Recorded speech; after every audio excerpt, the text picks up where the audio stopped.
আজিৰ সংবাদমেলৰ বিষয়টো হ'ল মন্ত্ৰী জয়ন্ত মল্ল বৰুৱাৰ সম্পত্তি। অৱশ্যে মন্ত্ৰী জয়ন্ত মল্ল বৰুৱাৰ সম্পত্তিৰ সকলো হিচাপ ইয়াত দিবৰ কাৰণে সংবাদমেলখন আয়োজন কৰা নাই। আজি অকল এটা মাটিৰ হিচাপ, এটা সম্পত্তিৰ হিচাপ দিবৰ কাৰণে এই সংবাদমেলখন আয়োজন কৰা। এজন মানুহে কেনেকৈ গোগ্ৰাসে সম্পত্তি আহৰণ কৰিছে একেদিনতে মই আপোনালোকক চিৰিয়েলি দেখাই যাব পাৰিম। আজি অকল একুৱা এগ্ৰো যিটো তেওঁলোকৰ ফাৰ্ম আছে, একুৱা এগ্ৰো ফাৰ্ম JMB মানে চাগে জয়ন্ত মল্ল বৰুৱা JMB। তাৰ নামটো আগতে বেলেগ আছিলে, কিন্তু কোম্পানীটোৰ নামটো এতিয়া আগতে JNB আছিলে, এতিয়া বেলেগ মানুহৰ নাম আছিলে, কিন্তু এতিয়া সেই কোম্পানীটোৰ নাম কৰিলে JMB একুৱা এগ্ৰো প্ৰাইভেট লিমিটেড। এই কোম্পানীটোৰ মেনেজিং ডাইৰেক্টৰ মানে সকলোৱে জানে আৰু আপোনালোকে আচলতে মালিক। আৰু মেনেজিং ডাইৰেক্টৰ হ'ল জয়ন্ত মল্ল বৰুৱাৰ পত্নী শ্ৰীযুতা জুলি ডেকা বৰুৱা। জুলি ডেকা বৰুৱা এই কোম্পানীটোৰ CMD। আৰু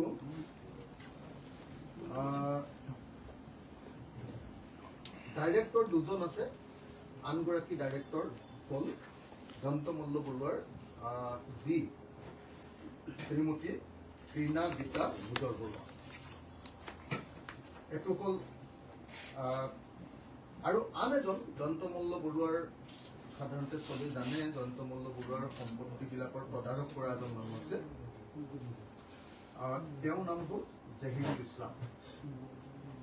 এই তিনিজন মানুহে মিলি আগতে JNB আছিলে, JNB কোম্পানীৰ নাম আছিলে, তেতিয়া বেলেগ মানুহ জহিৰুল বেলেগ মানুহৰ নাম আছিলে। মই সেই ইতিহাসবিলাক গাই থাকিব খোজাটো মোৰ উদ্দেশ্য নহয় কাৰণে মই সেইটো কোৱা নাই। এতিয়া সেই কোম্পানীটোৰ সকলোবিলাক ডকুমেণ্ট আমি ৰেজিষ্টাৰ অফিচৰ পৰা উলিয়াই আনিছোঁ, আৰু ৰেজিষ্টাৰ অফিচৰ পৰা উলিয়াই অনাৰ পাছত আমি দেখিছোঁ গোটেই কোম্পানীৰ বস্তুখিনি আছে। মই আৰু কোম্পানীৰ বস্তুখিনি গাই থাকিব খোজা নাই। মাত্ৰ এই যে মানে জয়ন্ত মল্ল বৰুৱাই যে কৈছিলে যে বিজেপিলৈ অহাৰ পাছত তেওঁ কোনো বেয়া কাম কৰা নাই। বিজেপিলৈ অহাৰ পাছত তেওঁ, আপোনালোকে দেখিছিলে যে ইয়াৰ আগতে তেজপুৰত কিমান মাটি কিনিছিলে আপোনালোকে দেখিছিলে। তেজপুৰৰ মাটিৰ হিচাপটো বাকী সকলোবিলাক টিভি পেপাৰত চবতে ওলাই গৈছে কাৰণে মই ইমান গাই থাকিব খোজা নাই। কিন্তু এটা দিনতে আৰু মন্ত্ৰিত্বৰ কাৰ্যকালত এটা দিনতে আকৌ 39 বিঘা 3 কঠা 16 লেচা মাটি ৰঙিয়াৰ কুমটিবাৰীত তেওঁ ক্ৰয় কৰিছে। কুমটিবাৰীত যিটো মাটি ক্ৰয় কৰিছে JMB একুৱা এগ্ৰো প্ৰাইভেট লিমিটেড, য'ৰ CMD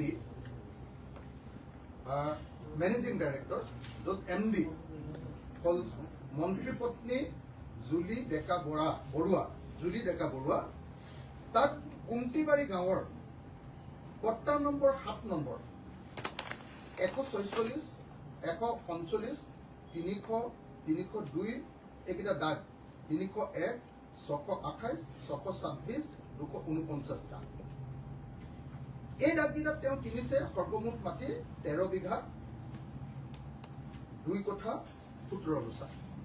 আপোনালোকে ক'ব পাৰে যে এইবিলাক হিচাপ মই এনেই দি আছো। তেওঁৰ মাটিৰ সম্পূৰ্ণ পট্টা, মানে প্ৰত্যেকখন কাগজ পট্টা লৈ আপোনালোকৰ সন্মুখত এইখিনি জমাবন্দী, মানে চৰকাৰী ডকুমেণ্ট আপোনালোকক মই দেখুৱাই আছো। এইটো যদি আপোনালোকে চাই, জিলা কামৰূপ, চক্ৰ কঞা, ৰেভিনিউ চাৰ্কুলটোৰ নাম কঞা, গাঁও কুমটিবাৰী, জৰীফুৱা গাঁৱৰ জমাবন্দী ফৰ চাৰ্ভে ড্ৰেছ। লটটো হ'ল 8 নং লাট কামৰূপ জিলা ৰঙিয়া সাব ডিভিজন সাৰ্কুলৰৰ নাম কয়া মৌজাৰ নাম পাণ্ডুৰী আৰু গাঁওখনৰ নাম কুন্তিবাৰী পট্টাৰ টাইপটো হ'ল নিষ্পি হিলছ ইয়াত কাৰ পৰা মাটি কিনিছে প্ৰত্যেকটো বিঘা প্ৰত্যেকটো কথা যাৰ পৰা মাটি কিনিছে প্ৰত্যেকটো কথাৰ ইয়াতে মাটিৰ পট্টা আছে জমাবন্দী কপি বুলি তাক কয় ইয়াৰ কপি আপোনালোকৰ সন্মুখত মই তুলি ধৰিছো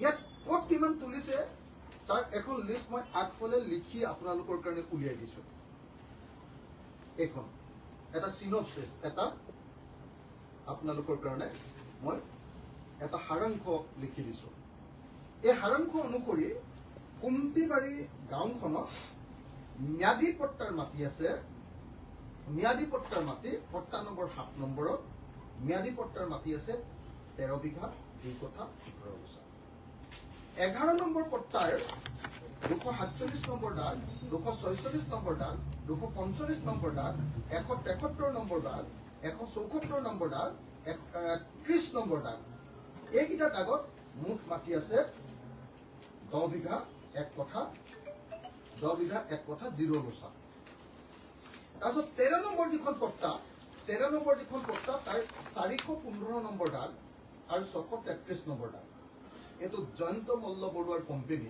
JMB একুৱা এগ্ৰো প্ৰাইভেট লিমিটেড সেই কোম্পানীটোৰ নামত আছে 2 কথা 14 গুছা মাটি ম্যাদী পট্টাৰ মই আপোনালোকক পট্টাখিনি দেখুৱাই থৈছিলো যে মই খালি ৰিপিট কৰি দিছো যে ইয়াৰ মই যিটো কথা কৈছো প্ৰত্যেকটোৰে পট্টা আপোনালোকৰ হাতত মই তুলি দিম তাৰ পাছত আহিলে এবাৰ 23 নম্বৰ পট্টা কুন্তিবাৰী গাঁৱৰ পট্টা নম্বৰ 23 নম্বৰ পট্টাত আছে 252 নম্বৰ দাগ 449 নম্বৰ দাগ 251 নম্বৰ দাগ 166 নম্বৰ দাগ এইকেইটা দাগত সৰ্বমুঠ মাটি আছে 4 বিঘা 4 কথা 17 গুছা তাৰ ম্যাদী পট্টাৰ কপি আপোনালোকৰ হাতত মই তুলি দিম 25 নম্বৰ যিখন পট্টা আছে জয়ন্ত মল্ল বৰুৱাৰ কোম্পানীৰ তেওঁৰ পত্নীৰ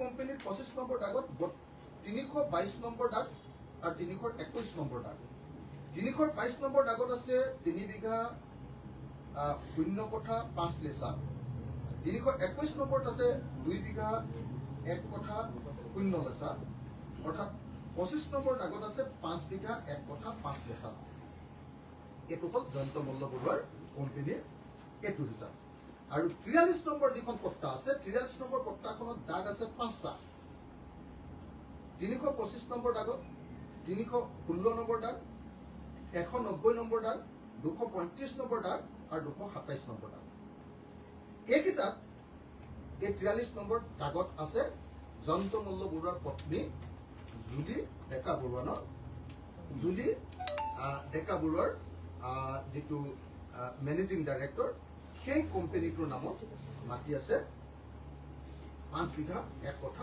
13 গুছা মুঠতে জুলি ডেকা বৰুৱাৰ কোম্পানীটো JMB একুৱা মানে পানী খেতি আপোনাৰ মাছ খেতি কৰা বস্তুৰ একুৱা এগ্ৰো কৃষি প্ৰাইভেট লিমিটেড JMB মানে সাগে জয়ন্ত মল্ল বৰুৱা মই নাজানো JMB বুলিয়ে লিখা আছে তাত জয়ন্ত মল্ল বৰুৱা বুলি লিখি থোৱা নাই JMB মানে আৰু কোনেনো নাজানিব যদি ৱাইফ যদি আৰু আপোনাৰ তাত MD হয় তেতিয়াহ'লে নিশ্চয় JMB মানে জয়ন্ত মল্ল বৰুৱাৰ যিখন মানে ফাৰ্ম সেই ফাৰ্মখনত এই অকল ৰঙিয়াৰ মই আকৌ কৈ দিছো ৰঙিয়াৰ কয়া ৰাজচক্ৰৰ কুন্তিবাৰী ৰাজহ গাঁৱত ম্যাদী পট্টাৰ মাটি আছে 39 বিঘা 4 কথা 6 লেচা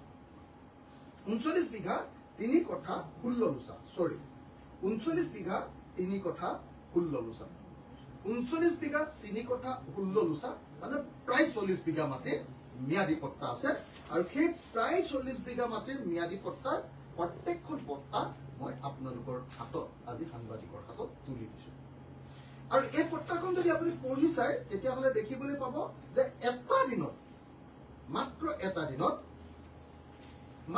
এটা দিনত সেই তাৰিখটো যদি আপুনি চায় 26 এপ্ৰিল 2023 অৰ্থাৎ জয়ন্ত মল্লবৰুৱা মন্ত্ৰী হৈ থকা কালত আৰু কৰ মন্ত্ৰী বিজেপিৰ মন্ত্ৰী হৈ থকা কালত বিজেপি চৰকাৰৰ মন্ত্ৰী হৈ থকা কালত তেওঁ যে কৈছে যে জয়ন্ত মল্লবৰুৱাই বিজেপিলৈ আহি একো কাম কৰা নাই একো অন্যায় কাম কৰা নাই কোনো সম্পত্তি কৰা নাই কোনো 2 নম্বৰী কৰা নাই এটা দিনৰ ভিতৰত 40 বিঘা মাটি কিনিছে JMB Aqua Agro Private Limited এপ্ৰিলৰ 26 তাৰিখ 2023 তেওঁ মন্ত্ৰী হৈছে আপোনালোকে জানিবই তেওঁ মন্ত্ৰী হৈছে জুন 2022 জয়ন্ত মল্লবৰুৱা মন্ত্ৰী হৈছে 2023 এপ্ৰিলত তেওঁ মাটি একেলগতে কিনিছে ৰঙিয়া মাটি কিনিছে ফাৰ্ম হাউচ ডাঙৰ ফাৰ্ম হাউচ যদিও মই ইয়াত কৈছো আপোনালোকক যে 40 বিঘা প্ৰায় 40 বিঘা মাটি আছে একচুয়ালি সেই মাটি আছে টোটেল তাত মাটি আছে টোটেল 125 বিঘা তাত 40 বিঘা আমাৰ হেৰি মাটি থকাৰ পাছত মানে ম্যাদী পট্টাৰ মাটি থকাৰ পাছত বাকি মাটিখিনি আগতে প্ৰথম তেওঁ যেতিয়া লৈছিলে 107 বিঘা আছিলে তাত মাটি কিন্তু এতিয়া সেই মাটিখিনি তাত তাৰমানে মাটিখিনি লৈ গৈ আছে চৰকাৰী মাটি মানে আনসাৰ্ভেড নন কেডেষ্ট্ৰিয়েল বুলি শব্দ এটা নিশ্চয় আপোনালোকে সকলো মানুহে জানে অসমৰ মানুহে আনসাৰ্ভেড যেতিয়ালৈকে কেডেষ্ট্ৰিয়েল যেতিয়ালৈকে শিকলি নেপেলাই মই মাটিৰ কাম কৰি থাকো মানুহৰ কাৰণে যুঁজি থাকো কাৰণে এইখিনি মই ভালকে ডিটেইলছত জানো নন কেডেষ্ট্ৰিয়েল এতিয়ালৈকে চৰকাৰী হিচাপত নহা মাটি ৱেটলেণ্ড দেই আটাইতকৈ ইণ্টাৰেষ্টিং মাটিটো আকৌ ৱেটলেণ্ড জলাশয়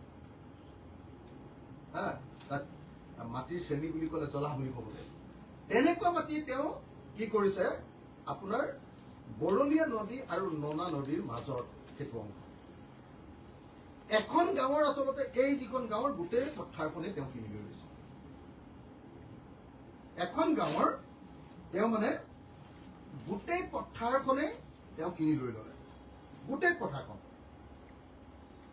125 বিঘা মাটিৰ গোটেই পথাৰখনে তেওঁ কিনি লৈ ল'লে আৰু কিনি লৈছে 26/4/2023 চনত তেওঁ মাটিৰ পট্টাটো কৰি লৈছে গাঁওখনৰ নাম কুন্তিবাৰী সাব ডিভিজনটোৰ নাম ৰঙিয়া আৰু ৰেভিনিউ সাৰ্কুলটোৰ নাম কয়া ৰেভিনিউ সাৰ্কুলত তেওঁ এনেকে 40 বিঘা মাটি বৰলীয়া আৰু নোনা এই দুখন নদীৰ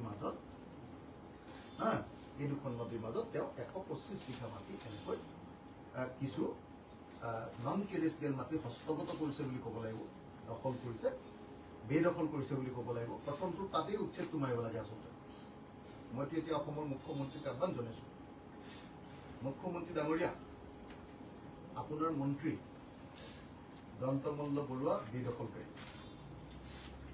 তেওঁ নন কেডেষ্ট্ৰিয়েল চৰকাৰী মাটি নন কেডেষ্ট্ৰিয়েল মানে এতিয়ালৈকে শিকলি নেপেলোৱা এতিয়ালৈকে হিচাপ নকৰা সাৰ্ভে নকৰা আনসাৰ্ভেড মাটি 125 বিঘা যদি হয় তেতিয়াহ'লে 40 বিঘা যদি মই মাইনাছ কৰিলো কিমান হ'ব 85 বিঘা মাটি এই মুহূৰ্তত ৰঙিয়াৰ কয়া ৰেভিনিউ সাৰ্কুলৰ অন্তৰ্গত কুন্তিগাৰী গাঁৱত নোনা নদী আৰু বৰলীয়া নদীৰ মাজত তেওঁ বেদখল কৰি আছে আপুনি চৰকাৰী বেদখল কৰি থকা মানুহক মাটি বহুত উচ্ছেদ কৰি আছে কালি লখিমপুৰৰ শিঙিমাৰী আৰু এঙাৰখোৱা কালি আপুনি উচ্ছেদ কৰিছে আপুনি কৈ থাকে যে নহয় আপুনি অকল মুছলমান মানুহক উচ্ছেদ কৰে মিয়া মানুহক উচ্ছেদ কৰে কিন্তু কালিতো আপুনি লখিমপুৰত আমাৰ আহোম মানুহ 19 ঘৰক আপুনি উচ্ছেদ কৰি দিলে 19 ঘৰ আহোম মানুহকো উচ্ছেদ কৰি দিলে মই প্ৰথমতে লখিমপুৰৰ শিঙিমাৰী গাঁৱৰ আৰু এঙাৰখোৱা গাঁৱৰ উচ্ছেদিত প্ৰত্যেকটো পৰিয়ালৰ প্ৰতি সহমৰ্মিতা প্ৰকাশ কৰিছো দুখৰ সমভাগী কৈছো আৰু অসমৰ মুখ্যমন্ত্ৰীক তেওঁলোকক অনতি বিলম্বে ক্ষতিপূৰণ সহ তেওঁলোকক বিকল্প মাটি প্ৰদান কৰিবৰ কাৰণে দাবী উত্থাপন কৰিছো। 48 ঘণ্টাৰ ভিতৰত লখিমপুৰ জিলা প্ৰশাসন আৰু অসমৰ মুখ্যমন্ত্ৰীয়ে আৰু বিধায়ক মানৱ ডেকাকো সকীয়াই দিছো 48 ঘণ্টাৰ ভিতৰত যাতে এই মানুহবিলাকক বিকল্প মাটি আৰু এটা ঘৰ বনাবৰ কাৰণে পইচা ঘৰ ভাঙি দিয়া হৈছে। আটাইতকৈ ডাঙৰ কথা পাৰি থোৱা কঠীয়াৰ ওপৰত আপোনাৰ জেচিবি চলাই দিছে। কালি যেতিয়া সেই দৃশ্যটো দেখিছো ফেচবুকত মানে আপোনাৰ কলিজাখন কঁপি গৈছে। অসম চৰকাৰখন যে জনগণ বিৰোধী চৰকাৰ সেইটো চাবৰ কাৰণে কেৱল লখিমপুৰৰ সেই কঠীয়াৰ ওপৰত চলোৱা যিখন বুলডোজাৰ সেইখন চাই দিলে হৈ যায়। আৰু সদায় মুখ্যমন্ত্ৰীয়ে কৈ থাকে যে খিলঞ্জীয়াক মই উচ্ছেদ নকৰোঁ। কালিতো খিলঞ্জীয়াই কান্দিলে লখিমপুৰত, কালিতো খিলঞ্জীয়াই কান্দিলে। গতিকে মই অতি সোনকালে লখিমপুৰৰ শিঙিমাৰী আৰু এঙাৰখোৱাত হোৱা উচ্ছেদৰ প্ৰত্যেকটো পৰিয়ালক ক্ষতিপূৰণ সহ ঘৰ বনাবৰ কাৰণে মাটি আৰু টকা দিবৰ কাৰণে অসমৰ মুখ্যমন্ত্ৰী বিধায়ক মানৱ ডেকা আৰু লখিমপুৰ জিলা প্ৰশাসনক দাবী জনাইছো। এতিয়া মই আপোনালোকক এতিয়া মূল বিষয়টোলৈ আকৌ ঘূৰি আহিছো। আপোনালোকক সাৰাংশ এজন মন্ত্ৰীয়ে একেদিনাৰ ভিতৰতে 26 এপ্ৰিল 2023 তাৰিখৰ দিনা মন্ত্ৰী জয়ন্ত মল্ল বৰুৱাই ৰঙিয়া নেশ্যনেল হাইৱেৰ পৰা অলপ ভিতৰত অতি ভাল মাটি, আজিকালি ধনী মানুহবিলাকে যে ফাৰ্ম হাউচ কৰে, ফাৰ্ম হাউচ কৰিবৰ কাৰণে JMB একোৱা প্ৰাইভেট লিমিটেডৰ নামত কিনা 39 বিঘা 3 কঠা 16 লোচা মাটিৰ তথ্য আপোনালোকৰ সন্মুখত দাঙি ধৰিছো। এতিয়া মই আপোনালোকক ক'ব খুজিছো যে আপোনালোকে সকলোৱে জানে যে নলবাৰীখন হ'ল RSSৰ ঘাটি। নলবাৰীখন হ'ল RSSৰ ঘাটি। নলবাৰীত আমি জানো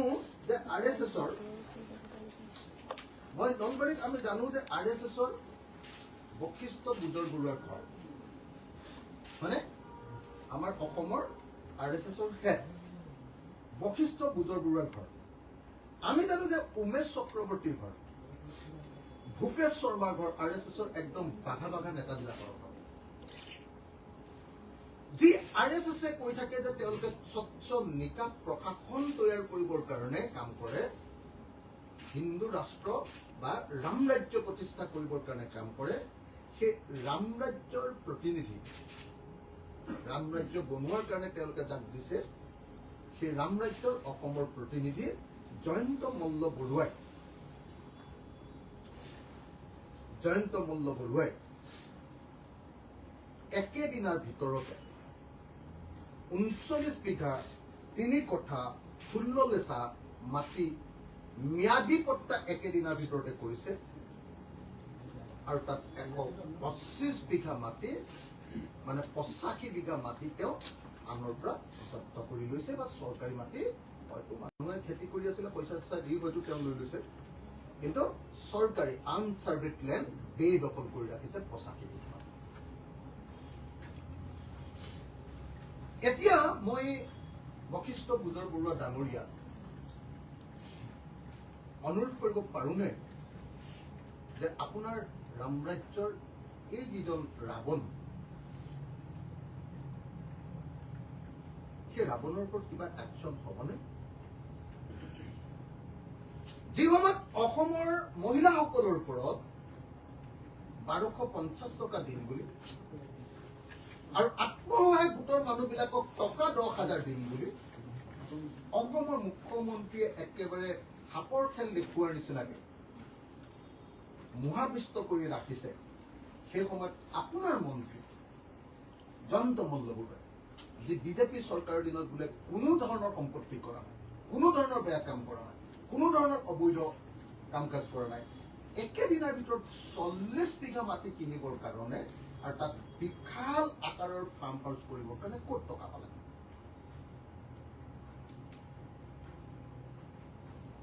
ইমান ডাঙৰ বিশাল আকাৰৰ 125 বিঘা মাটি ফাৰ্ম হাউচ কৰিবৰ কাৰণে ক'ত টকা পালে? মুখ্যমন্ত্ৰী ডাঙৰীয়া, এই সংবাদমেলখন চোৱাৰ পাছত আপুনি জয়ন্ত মল্ল বৰুৱাৰ এই 85 বিঘা চৰকাৰী মাটি মাতে, এইটো দ মাটি, মানে ৱেষ্টলেণ্ড বুলি যাক কয়, পতিত মাটি বুলি যাক কয়, যাক আমি যদি শ্ৰেণীৰ ভিতৰত চাওঁ, মাটিৰ শ্ৰেণী যিটো ৰেভিনিউ কয়, এইটো জলাহ মাটি। এই জলাহ মাটি আপুনি এই বেদখলকাৰী জয়ন্ত মল্ল বৰুৱাৰ পৰা কাঢ়ি আনিবনে?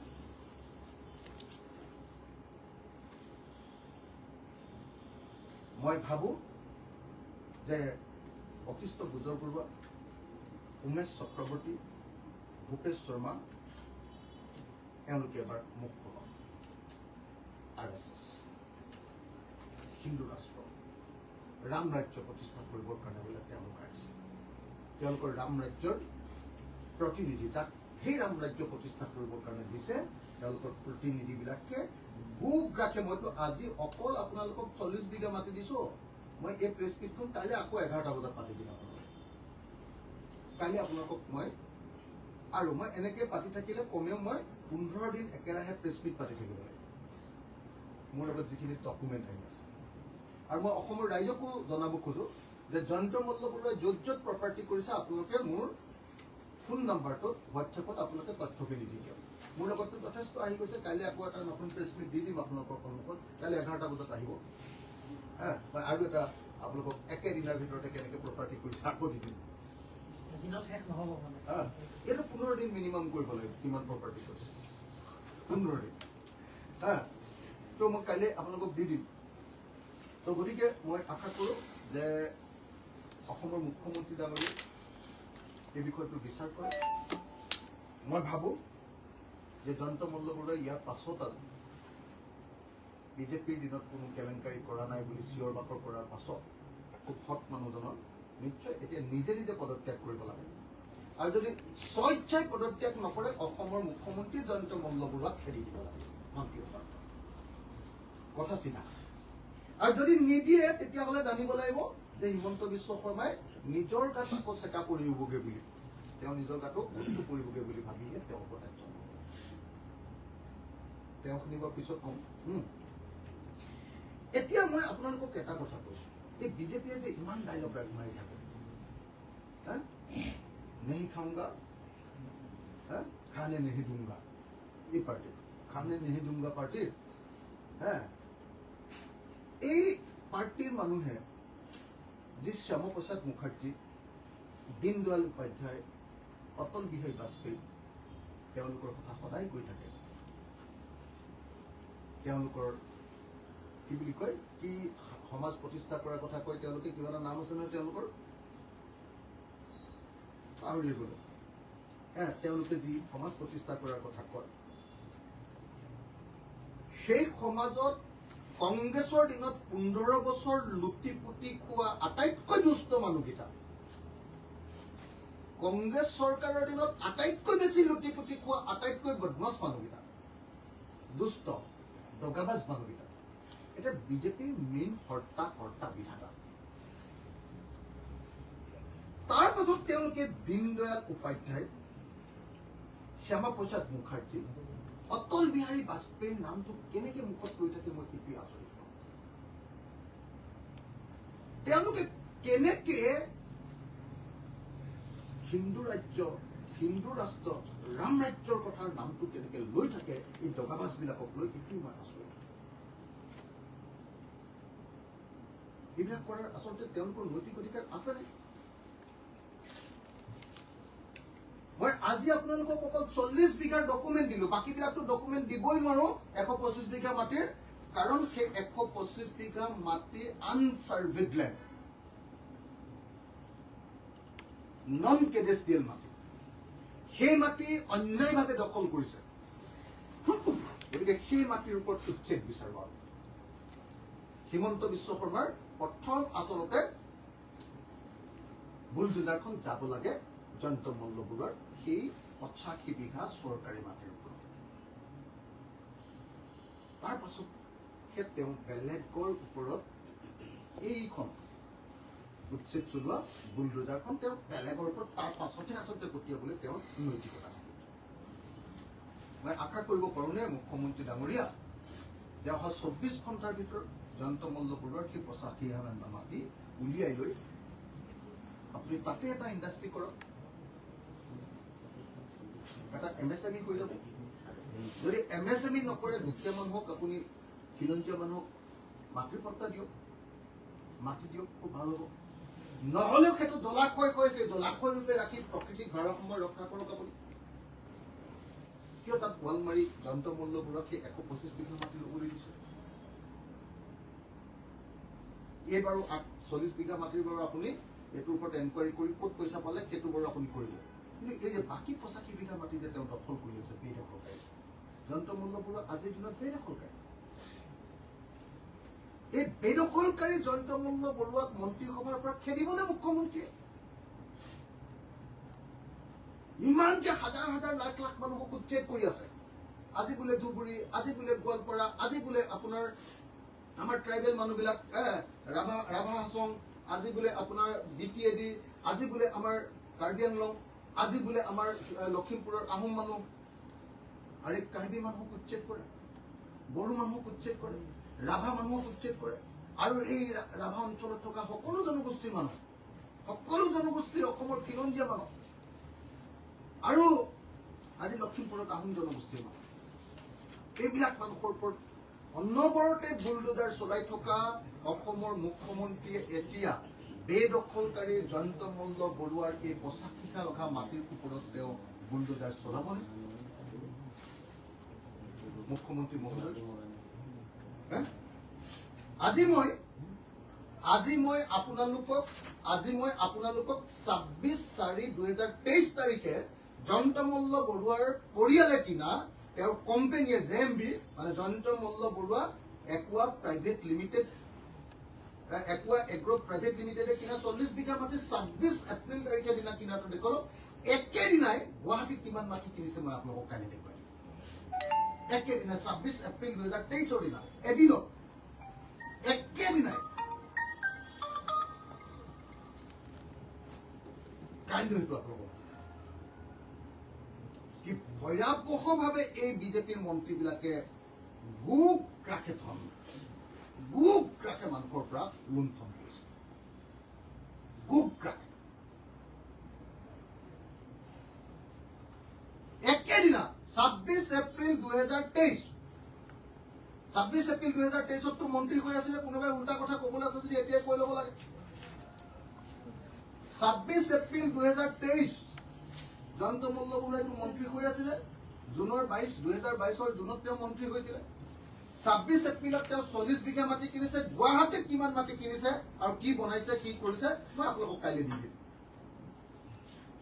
সেই দিনটোত একেদিনত একেজন মন্ত্ৰীয়ে একেটা দিনত গুৱাহাটীত কি মাটি কিনিছে আৰু কি কৰি আছে আপোনালোকক মই কাইলৈ ভালকে দিম।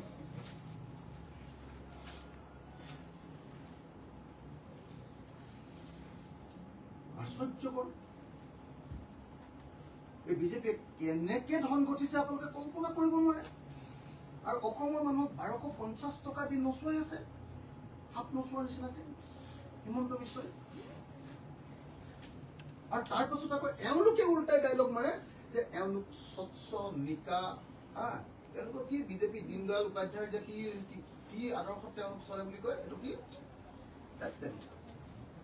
পাহৰি গলো ন, হেৰি কিবা দৰ্শকটোৰ নাম কয় নহয়, নকওঁ না কি আছিলে, একাত্ম মানৱতাবাদ। এইটো অকমান লাইনত আছে।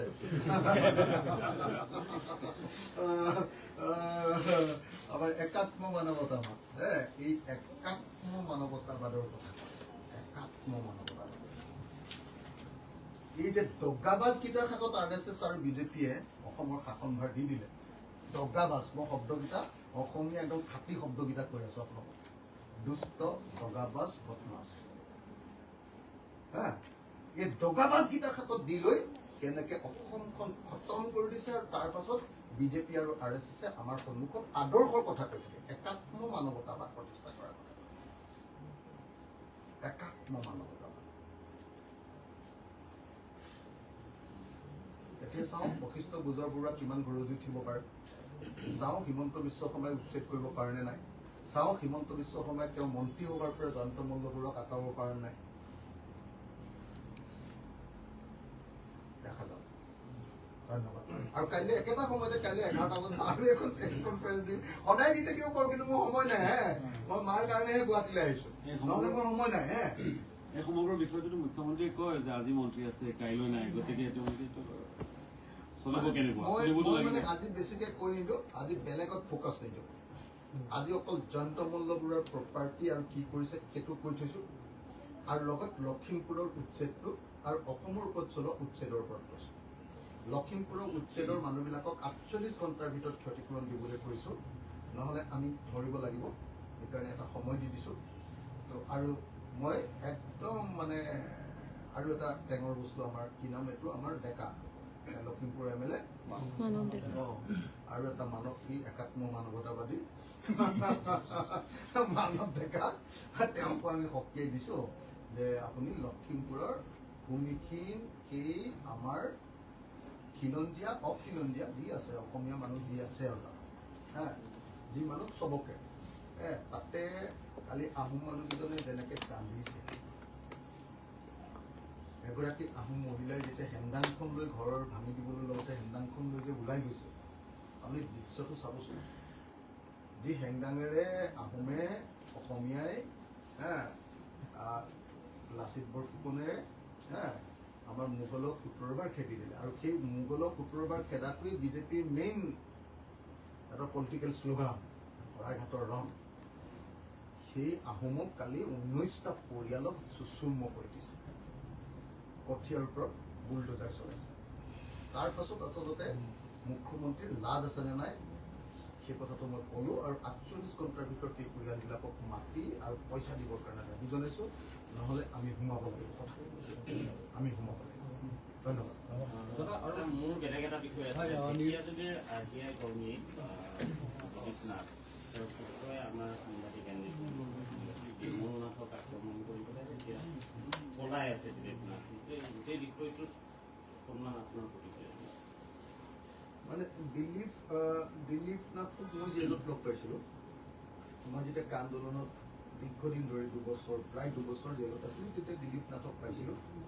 তেওঁ আৰু হেৰি একেলগতে জেলত সোমাইছিলে আৰু এজন RTI কৰ্মী যুদ্ধৰ 2 নম্বৰীয়া এজন আছে নহয় তেওঁলোকে একেলগতে জেলত সোমাইছিলে কিবা এটা কেছত তেওঁক মই লগ পাইছিলোঁ দিলীপ নাথে কিছুমান বস্তু উলিয়াই থাকে সমাজখনত RTI কৰি বেয়া নহয় ভাল বস্তুৱে উলিয়াই গতিকে দিলীপ নাথে যিবিলাক RTI ডকুমেণ্ট উলিয়াই সেইবিলাকৰ প্ৰতি মোৰ পুৰা সমৰ্থন আছে মই সেইকাৰণে কেতিয়াবা তেওঁৰ লগত মোৰ ফোনত যোগাযোগ হয়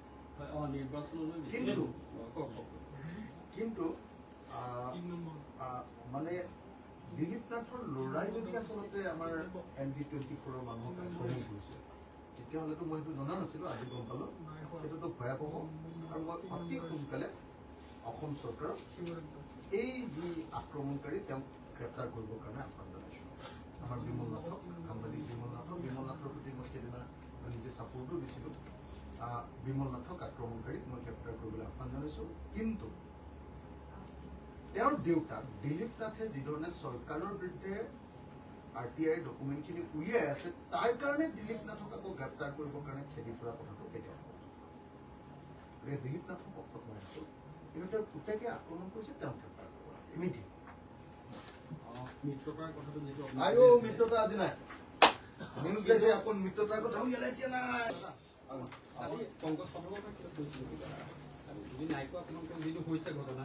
মই নালাগে সকলোকে নমস্কাৰ জনাই আজিৰ সংবাদমেল আয়োজন কৰিব খুজিছোঁ